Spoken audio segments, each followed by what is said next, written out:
Hey everybody, welcome to this week's class. I wanted to go ahead and give an opportunity to my students to introduce themselves today before we got started.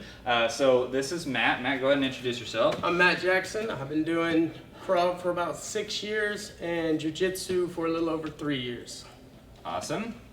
And you? I'm Summer, and I've been doing Jiu-Jitsu for over a year and Krav for about 2 months, I think. I have 4 kids, stay-at-home mom, and I'm happy to be here. Awesome. So we just wanted to give them an opportunity to introduce themselves, so I hope you're ready to go at home. We're going to get started with today's workout. We're going to be using tombstone pads, so if you have the proper equipment, you're obviously always going to be, more successful. But if you don't, a couch cushion, something that you don't mind messing up a little bit, let's just get some object like that. So if you guys could get your tombstones now. Going to do a hard charge and warm up really quick. So we're just going to set that on the ground in front of you. The first thing we're going to do is toe touches. So I'm going to have my toes on the bag, but not very much weight on it. And I'm just going to be going side to side just like that, keeping my hands up like in a defensive position. We're going to do this for 1 whole minute, so you don't have to go really fast. Just try to keep that sustained pace the whole time. So go ahead and start hands up with 1 toe on the bag, and then when you hear the bell, we're just going to go alternating. Go. Awesome. Got a whole minute of this, so pace yourselves. Whenever I first start warming up, I like to take as deep of a breath as my lungs can possibly allow, and then let it out to just try to condition my lungs to start expanding a little bit more as my heart rate increases. Almost halfway through.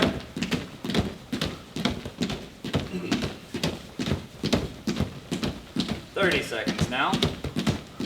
After this, we're going to be moving on to lateral jump, so we might want to adjust the bag so that it's straight. Again, we're going to be keeping our feet together and jumping all the way over it from side to side. But for now, we have about 15 more seconds of toe touches.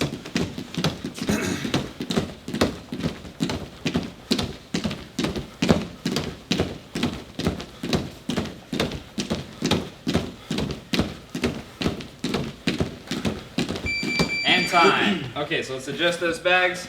Take a few seconds of rest, and now, as I said, we're going to be doing lateral jump. So I'm going to keep my feet all the way together and my hands up. I'm just going to jump and be sure that I raise my feet enough that I don't clip into my bag. I don't want to fall over. And the most common mistake on this drill is people try to do it way too fast, and you don't want to obviously fall over because then you have to get back up. If you do, be sure you stand in base, get up properly. So go ahead and stand up next to the bags, and we're going to go on the bell. Go. Keep those hands up.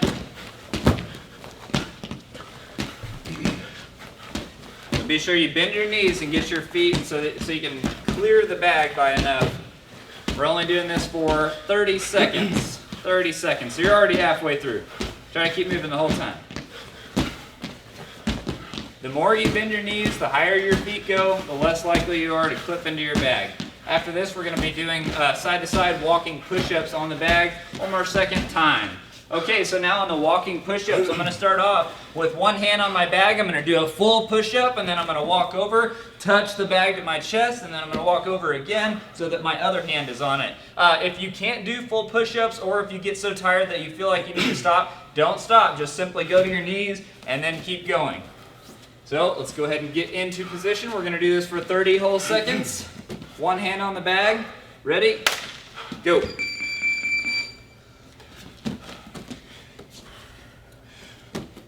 Good. So 1 hand's on the bag, then both hands are on the mat, touching so the chest touches to the mat, to the bag. Very good.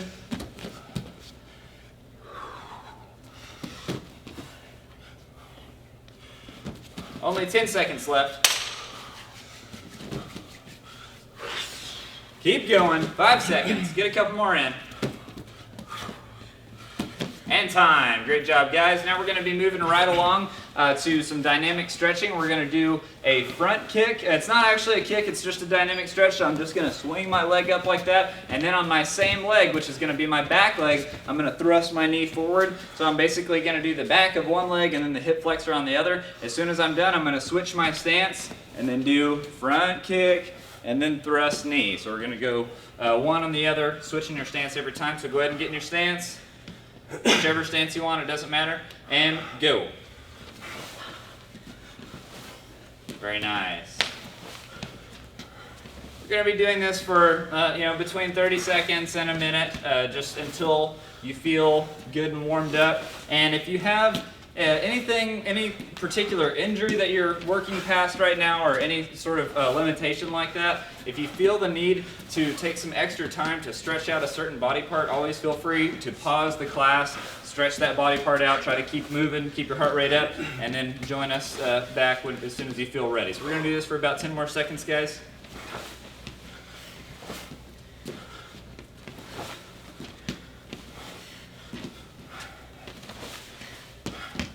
And time.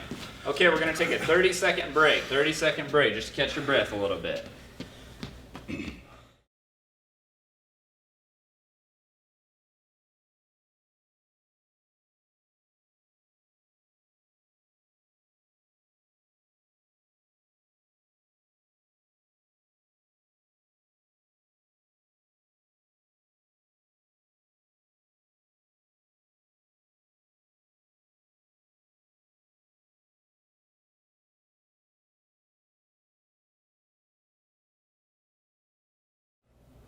Okay, so now the next thing we're going to do, we're going to need those tombstones or some kind of a bag that we can hit again. We're going to do sit-up, hammer fist. So this is a partner drill. Matt, if you could grab one of those for me. So if Summer is down in the sit-up position, she's going to hook her insteps to the inside of Matt's thighs, so she's kind of like in butterfly guard in jiu-jitsu. She's going to do a sit-up, go ahead. And then as she does her hammer fist, is really important. We don't want to just go like this. We actually want to engage our lateral abdominals and our obliques as well. And we're going to twist in order to get those hammer fists down. So let's just do 1, 2, and then go right back down, and then come up 1, 2. So that's how we do it, but we're going to do this for 30 seconds each partner and give you a few seconds in between. So on the bell, Summer, I want you to do sit up, 1, 2, hammer fist, and then go back down.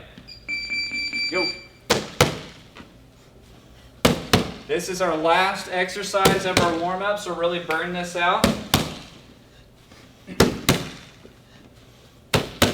Good.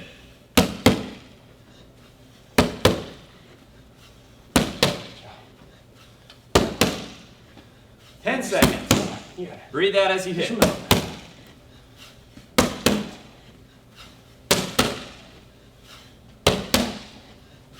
And time. Good job. Now let's go ahead and switch.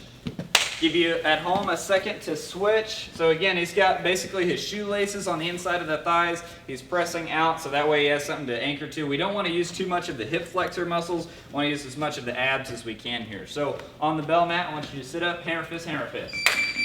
Go. Very nice. Oh, he's leaving sweat on the back. That's awesome. Matt works hard. He works hard in every class. That's what you got to do if you want to get better. 15 seconds, halfway through. After this, we're going to get straight into our drills. 5 seconds. Burn it out. And time. Very nice. All right, I'll put that bag away for you. Thank you.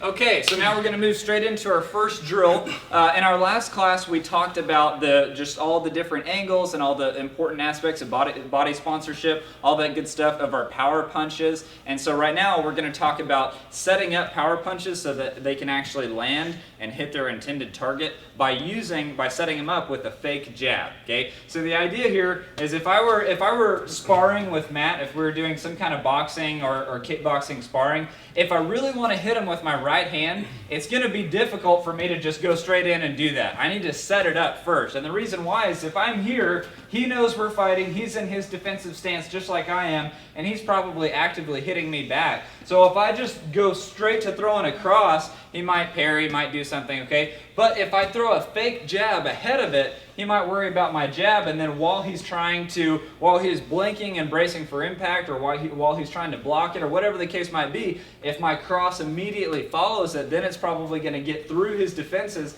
and actually punch him in the face or punch him in the body or wherever I'm trying to hit him. Okay? So rather than just going cross so that he can defend it, I'm going to throw jab, and then when he's worried about that, that's when I hit him with my cross. Okay? So I want you guys to go ahead and get boxing gloves and focus mitts. I don't care who goes first. We're all going to do it here. So Summer's got the focus mitts.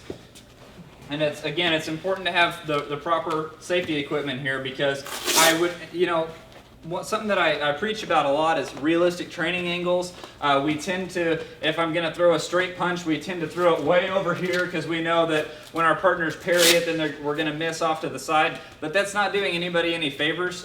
Number one, he needs to know what it's like, or she needs to know what it's like to actually parry something. If they miss, they're going to get hit in the face.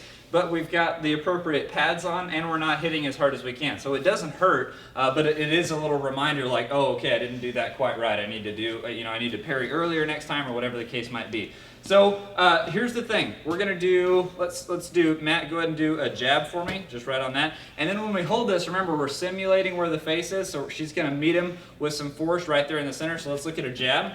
Boom, jab, good, jab. And now let's do jab cross, or 1, 2. Good. And so meet him, boom, boom. Good. Awesome.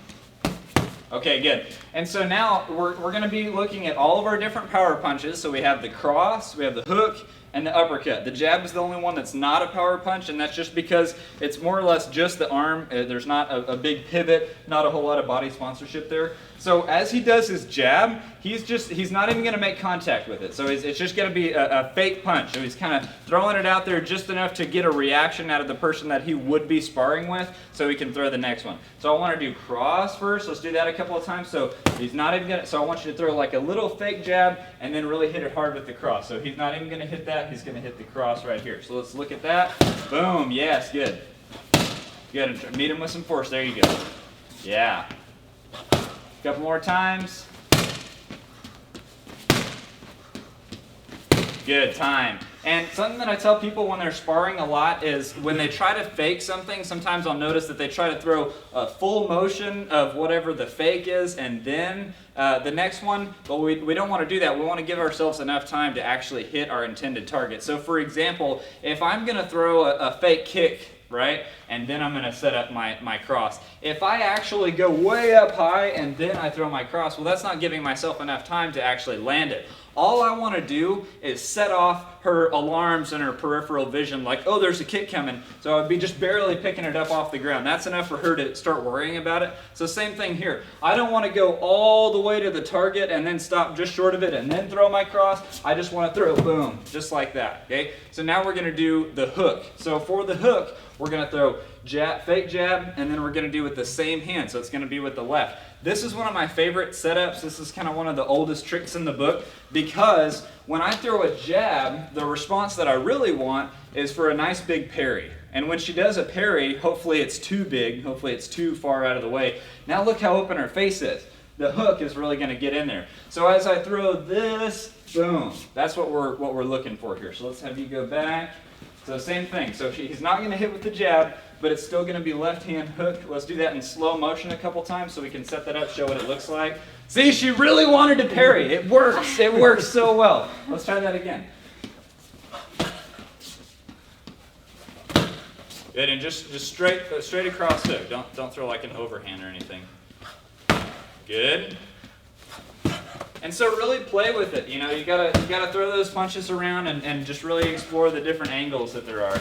Good. Okay, so Matt, what I want you to do, Summer, so remember we're gonna meet with some force, and the reason why I'm really emphasizing that, I've held pads for a long time, and I used to hold them like this and just let my shoulder kind of get worn down at the end of the day. I'm like, ow. Hey, you got to meet it with some force so that way you save your shoulder. So if she holds it out like this, what I want to do is throw it to where I would almost be grazing with my boxing glove or with my fist, that focus mitt, and then I'm going to come back, so it does require some recoil. So I'm going to be here, I'm going to fake, and then come in with my hook. So fake, hook. So let's do that just a couple more repetitions.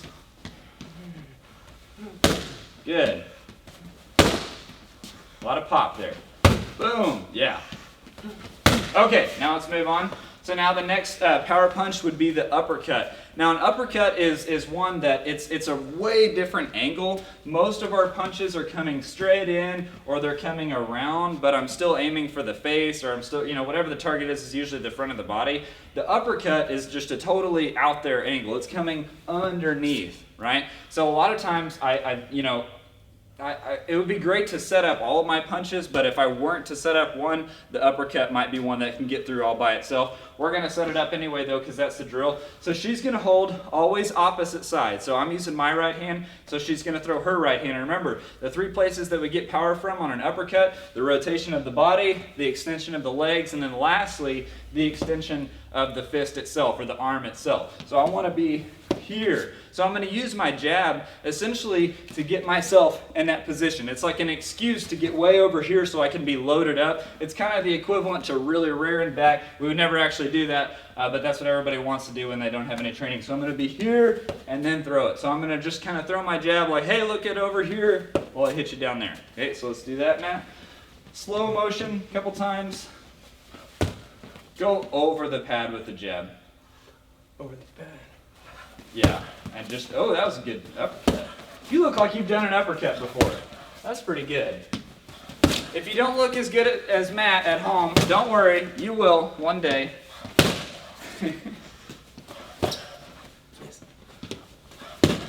Good. Now don't look away though. Don't look away.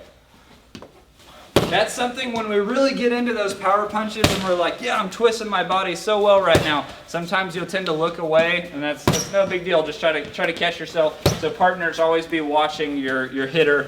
And you know, if I'm holding for people and I see them make a mistake, like dropping their hand, I smack them with a focus mitt. But I like to have a lot of fun. So, okay, a couple more. One more. Boom. Okay, Matt's been working hard. So we're going to trade out pads now. We've set up all four of our power punch, or actually all three of our power punches with the fourth punch, which is the jab. Okay, so same drill, new partner. So she's going to be, she wants to throw her cross, her hook, and her uppercut, but she's going to set it up with the jab first. So let's just warm up by throwing a 1-2 a couple times. Just let Summer get into the mindset of hitting. So just a nice 1-2. Keep that elbow pointing down if you can, the left elbow. Yeah. I like how you're using your body, not just your arms. Let's have a little bit of speed up in here. There we go. Okay, time. So now she really wants to throw her right hand, which is going to be her cross. And you know, one of my first kickboxing instructors told me that you really shouldn't throw your backhand, which is going to be your power hand, until you're ready to try to knock him out, right? So if I'm just constantly throwing these power shots, especially without setting them up properly, I might wear myself out. If I miss, I'm going to be way out of position, so he can capitalize on that. So again, setting up is very, very important. That's why we're drilling this today. So what I'm really going to hit is going to be the cross, right? I'm going to throw my fake jab, and this is just to, if you think about this as you know, what he's concerned with, what his peripheral vision is picking up motion on so that he can start defending if we were sparring or fighting right now. I'm going to throw just enough of a jab. See, I just got a flinch out of him. That's awesome. Just enough to get a little reaction, and then the cross is what I'm really going to be throwing there. So I'm going to be kind of looking at his chest, kind of zoning out, and then I throw my fake jab just so I can throw my cross. Be sure after you throw your fake jab, Summer, that hand goes straight back up to your face. We don't want to be out of position when we're throwing punches. So let's do that. Slow motion at first, and then we're going to build up some speed.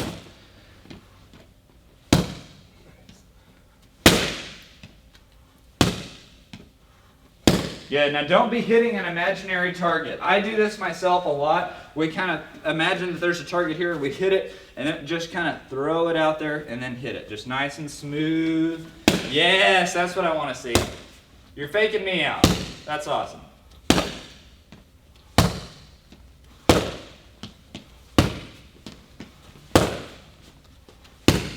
Good. Allow a little bit of pause in between. Really like you're trying to sell this fake, like you're really trying to get past his defenses with trickery.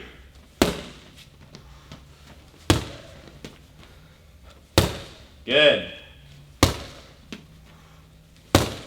Couple more. Let's see some speed this time. Couple more. Yeah. Okay, good. Very nice. All right, so the next punch is going to be the hook, and again, this is one of my favorite setups. Because new hitters, we're going to be throwing here because he would be parrying, right? So if I was going to punch you, you would parry that. And so if that's a fake, he's going to miss he thinks he's going to make contact with my hand. So even if he has a good parry, but he plans on hitting my hand, he's probably going to be a little bit more out of position than he normally would be, because if I successfully do my fake, and then he's nice and open for my hook. So Matt's going to be holding his left mitt, and again, we're just going to go, I can kind of go over the top of that, and then I'm going to throw. So it's just going to be 1, 2. So it's going to be with that same hand, and we just need to get a lot of reps in so we can feel comfortable with this. So nice and slow at first, fake, and then boom, yes. And notice, just like I mentioned last time, go ahead and keep going, Summer. Just like I mentioned last time, she's going to be going as if her thumb and the glove or the thumb of just her bare hand is going to be sliding by the focus mitt, and then she's making good contact, being sure to pivot on that front foot. There we are. We're setting up power shots here, so the more of your body weight you can use, the better. Okay, now here's something that I want to go over really quick. When I throw, in a perfect world, the back heel is going to be slightly up off the mat. And so when I throw my hook, my back heel actually goes down, my front heel comes up, and so that's kind of an extra place that we can find some more power. I'm kind of yanking my shoulders and I'm making my weight go back. So as I'm here, I want to have my back heel up off the mat. I do my fake, and then as I throw my hook, I'm here. And I'm really just jerking my whole body to try to generate as much power as possible. Us little people need to do that kind of thing. Thanks for calling me little. Yeah, well, I am too, so it's all right. Yeah, that's better. Good.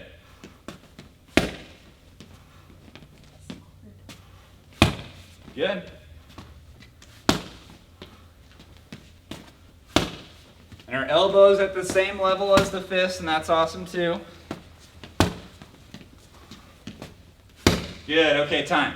So now anytime we're doing these drills, by the way, at home, you can make them, especially if you've done stuff like this before, you can make them a little bit more dynamic, practicing footwork by moving around in between each repetition. We're not doing that here today because we really want to do a good job of demonstrating these angles, but you can always do that. And if you want to get some more work in, if you're like, man, I don't really have that drill down, pause it, keep going, and then once you feel like you have it, then play the class again and we'll move on. So now the last thing that we're going to be setting up is the uppercut. We're not done yet. We've got to set up the uppercut. So on the uppercut, this is going to be with the right hand. And again, we're using the jab specifically to set up each of these power punches. So I'm going to throw a jab, and that's going to be my excuse to get back here, okay? Because obviously if I don't throw a punch for him to worry about, if I'm here and we're fighting or sparring and I just go like this, I mean, he can see that I'm loading up for something, so he might just get some space and back off or something like that. So I'm going to make him try to defend my jab, or at least make him worried about it so I can throw my uppercut. And so partners, pad holders, be sure that you're reaching out. You're going to meet him at the center line, and you're holding at about your chin level, because that's what we would be aiming for, underneath the chin. So let's do that in slow motion. Don't actually hit that left. Yeah. Yeah, and really try to dip your torso through. That's good. Keep your arm nice and close to your body.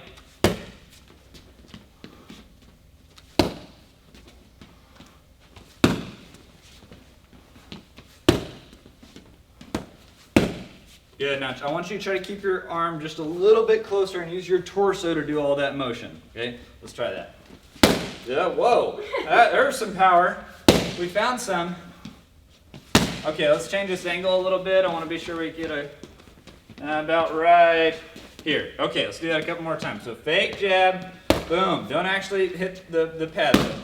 You're holding for the jab, and so that's why she wants to hit it. There it is. Really act like you're trying to fake him out. Go straight towards his face. Whoa, he even reacted to that. That's good. Couple more.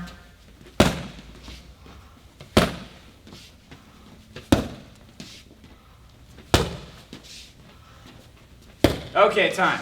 Good. You guys can go ahead and put those away for me, please. So now we're going to take a brief water break. Do whatever you need to do. We're going to be back here in just a few seconds.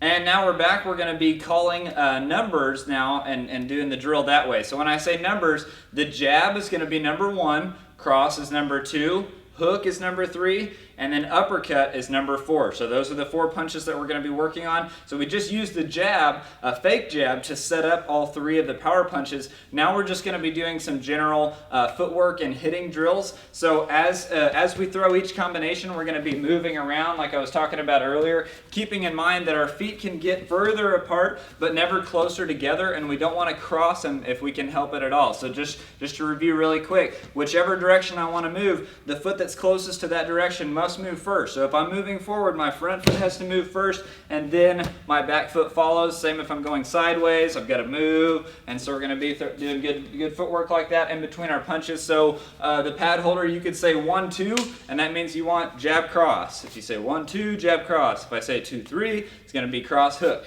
And so obviously it's going to take a little bit of getting used to, and you might say, oh, I forgot the number of the punch. You're going to get better at it though, and then eventually this is going to be a really easy way that you can do pad work with your partners at home. It's actually very, very beneficial. Get those punches nice and crisp, and there's only 4 of them, so you know it will only take so long and you'll get pretty good at it. So if you guys can go ahead and get boxing gloves and focus mitts. Boxing gloves and focus mitts.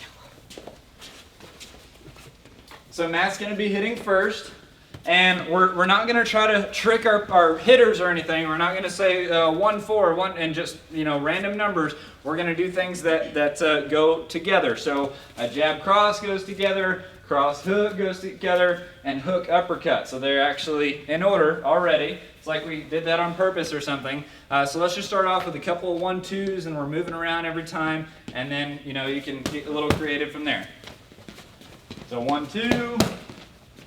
I'm going to be calling the numbers for our class today. You can do this drill whenever you want to at home. Pad holders, or actually focus mitt holders would be calling the numbers, and then hitters would be doing whatever numbers are saying. So I've just said 1, 2.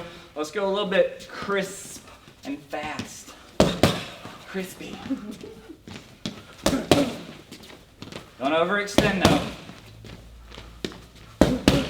Okay, now let's do 2, 3. So that's going to be cross hook, cross hook. That's what it looks like. So we're pivoting. Yeah, we're pivoting on the back foot on the cross, and on the front foot. See, he really wanted to throw that uppercut right behind it, but don't, because it's only 2, 3. There you go. 2, 3. Good. Moving around.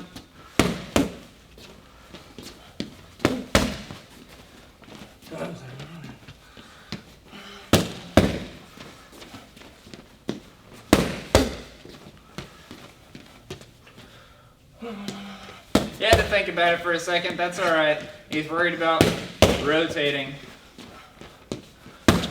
And time. Okay, so one dynamic that we can add to this drill is if somebody's holding focus mitts, then, in Krav Maga, we're always the attacker. As soon as we realize that we're being attacked, then we're immediately on the offensive. But we usually consider the person holding the focus mitts to be the attacker, and the person with the mitts, or the punching gloves or the boxing gloves or whatever, to be the defender, okay? So if I'm holding focus mitts and I'm holding these punches, if I walk forward, then he's gonna have to get away from me. So I'm the one that's dictating where we go. He's keeping me within punching range the whole time, careful not to cross his feet and all that good stuff. So now, after we throw these punches, Summer's gonna move around wherever she wants to, and it's his responsibility, it's the hitter's responsibility to keep themselves in front where they need to be. So now, let's go ahead and move on to 3, 4. Okay, so 3, 4 is gonna be hook, and then uppercut. Boom. And so we're meeting them in the middle. So 3, 4. Let's do that in slow motion a couple times just to make sure we're getting it right.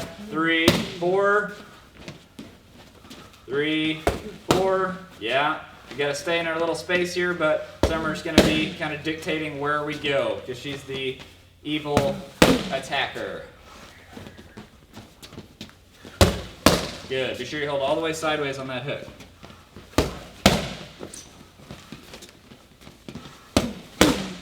Good.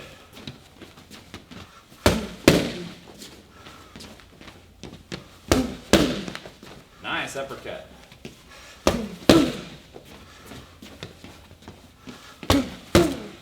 Couple more.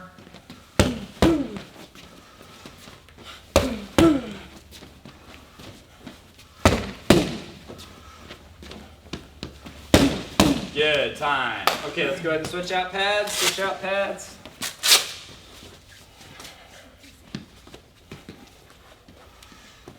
So now, new pad holders, it's almost, like I said, it's almost an art unto itself, holding pads just like it is hitting them. So the new mindset is you're going to be dictating where the person goes. So if I just want to try to walk right through them, it's their responsibility to step forward and around to stay away from me. And then as we hold, remember, we're going to meet them for where the simulated target would be. So Summer's practice punching me in the face, and I'm holding up here. Well, I'm not that tall. I need to hold right here, and I don't want to hold off to the side either. So if I'm holding for cross hook, I'm essentially throwing my cross. I'm just throwing it pad holder style. So I'm meeting him in the middle, and then I'm meeting them with the hook. So if I say, the cross hook, which would be 2-3, it would be 2-3.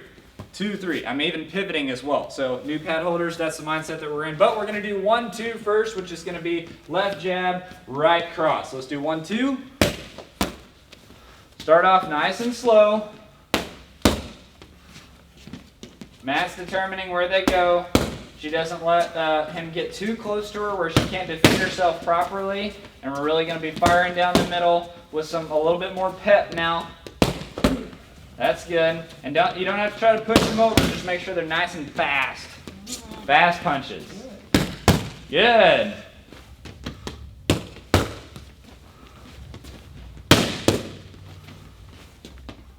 Sorry. There you go.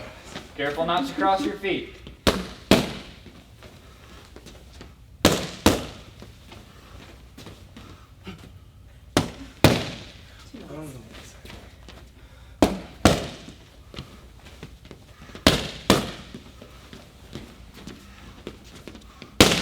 Okay, time. One thing that I want to point out really quick is when I talk about crossing the feet, the reason for that is, when we're practicing boxing and kickboxing like this, we try to do everything really crisp and perfect, but a real confrontation, which in Krav Maga is what we're training for all the time, is ugly. There's no rules. People don't know what they're doing. They're just trying to hurt you, or they're just trying to get something that they want from you. So literally, he might be in a good stance, but just because he crosses this foot over, if I just happen to be trying to tackle him or even just bump into him or push him at that particular point in time, even by accident on my part, he might fall over, and then we're in a grappling situation. That's a whole other can of worms. So as we're doing this, I want you to imagine that you have a resistance band in between your feet, okay? It has to stay off the ground the whole time, meaning I can stretch it out, but then when I go back to my stance, it shouldn't get any narrower. So if I get my feet too close, obviously the resistance band, the middle of it would touch the mat. So I really want you to think about staying nice and wide as you move around, okay? So if the pad holder, if they want to just walk forward, that's fine, because they're the attacker right now. We're the defender. We're the ones that have to have good technique. So if he tries to walk into me, I've got to really be shuffling my feet. So it might feel goofy at first, and that's okay. You're going to get better at it, and it's going to feel better and more comfortable as time goes on. So now let's go ahead and move on to 2-3, which would be cross, right hand cross, and then left hand hook. So 2-3, 2-3, ready, go.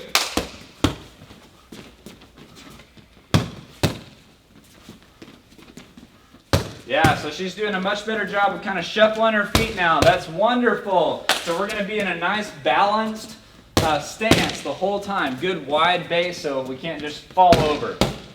They're going to get us to the ground. They're going to have to do a really good takedown, and then we're going to kick them in the face anyway. Oh, but that's not what we're working on right now. I love that body sponsorship. Great pivoting there. Great.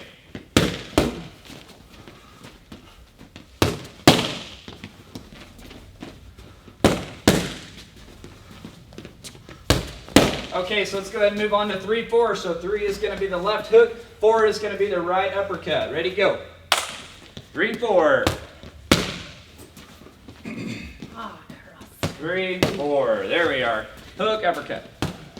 Awesome. Try to really make these one combination. So they're not two separate punches as much as they're just two parts of the same combination. So they're really flowing together. Because remember, as we talked about earlier, the first punch it might not hit, and we might not care if it hits because these are power punches, so it should just take one. If it hits its intended target, it has good force behind it, we can get a knockout or a knockdown or enough space to disengage and get out of the situation. So we're setting up the second punch with the first one. 3, 4, moving on, keep going. There it is. That happens.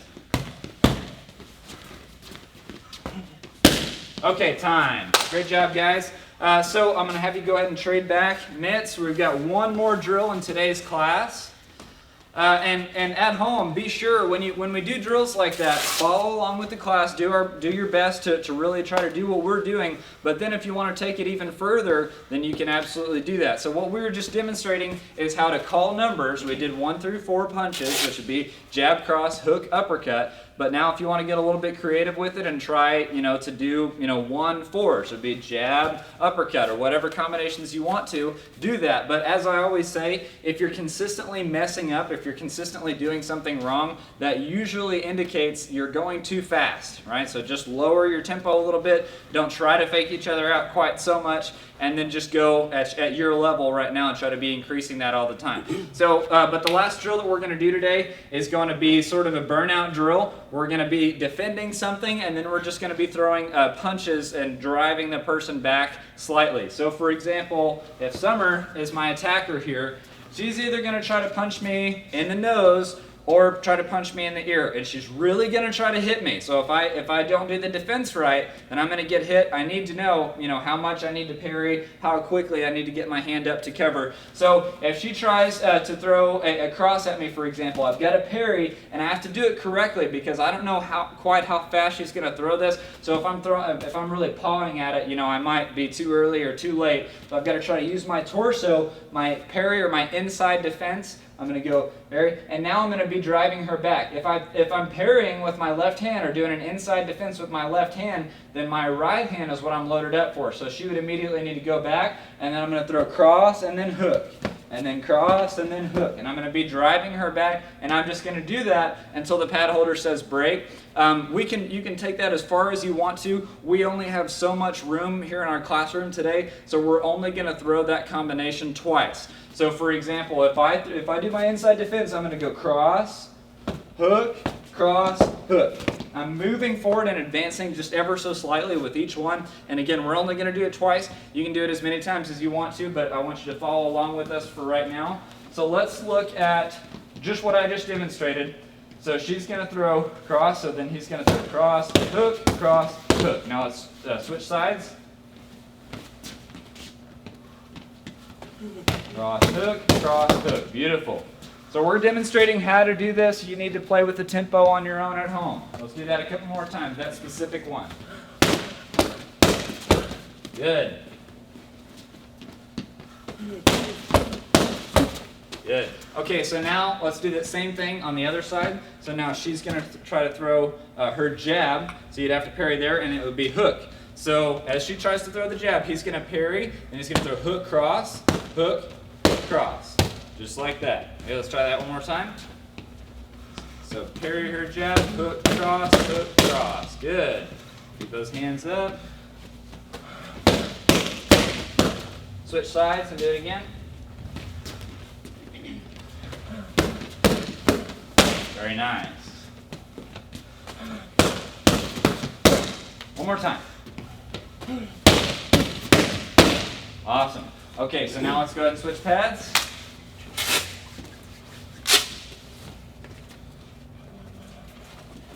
So now we're going to throw the hooks or the looping punches. Now remember, when we are practicing, covering up for a looping punch or one that's going for the ear, our partners are probably going to be hopefully throwing correct technique as we've been practicing.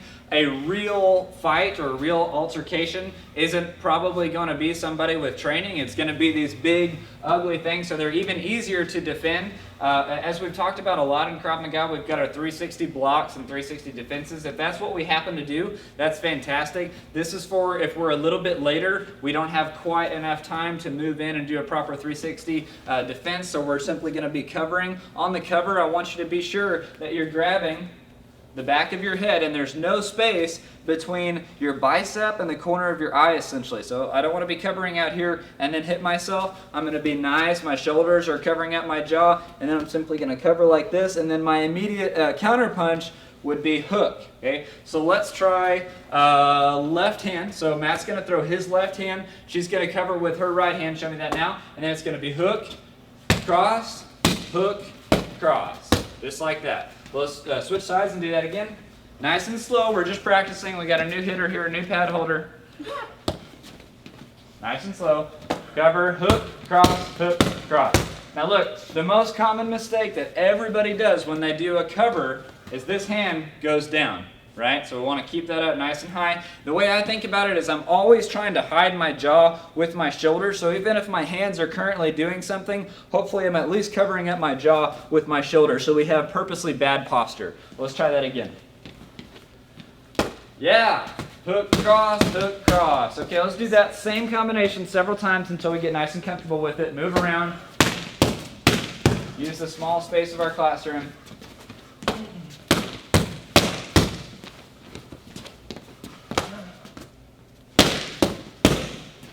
Make those punches a little bit faster. Yeah, there we go.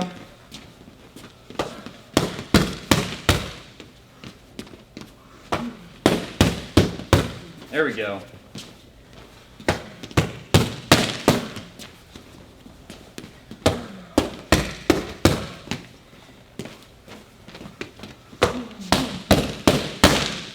One more, nice and fast. Very good, awesome job. Go ahead and put that gear away for me, please. So that was the last drill that we have for you today. We're just going to do a brief cool down, and we're going to be done with our class today. So the purpose of a cool down, more often than not, guys, is just to make sure that our muscles don't tighten up and seize up after classes. So I want you guys to go ahead and start off with trunk twist. One of the most common complaints that people have is their lower back really kind of seizing up. Obviously, a normal person doesn't, throw knees and kicks all the time. So if you're not a martial artist already and you're transitioning to this, it's going to be super important. And even if you are, maybe you've trained so hard for several years that you've already got certain things. So you know what you need to work out. We're just going to demonstrate a couple things that we can do today. Go ahead and roll those arms forward now. We're going to demonstrate a couple things that you can do, but again, cool. It's so important. Don't just stop and just go sit down and drink water. Always cool down first before you're all the way done with your workout. So now let's cross them, just making sure that we're nice and loosened up. One thing that I really seize up on after I do a lot of punching is my forearms can sometimes really seize up, and so that bothers me. So now, guys, I want you to hold your hands out, grab your fingers, and stretch. It's always really important for me to breathe deeply as I'm stretching. So as a general rule, you can do some static stretching. Go ahead and switch, guys. You can do some static stretching at the beginning of your workout, but more often than not, it's better to do dynamic or ballistic stretching before and then static stretching after. So dynamic before, static after. So now let's grab the top of the hand.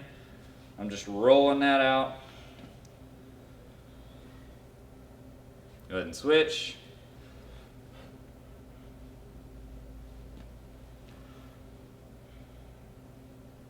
Now let's go ahead and squat down. Pushing out on the inside of the thighs, getting a good stretch.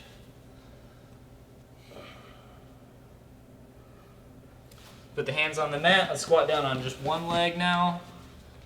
So notice we've got our heels on the mat and our toes are pointing up. Now let's slowly go to the other side. It's nice and slow, back and forth.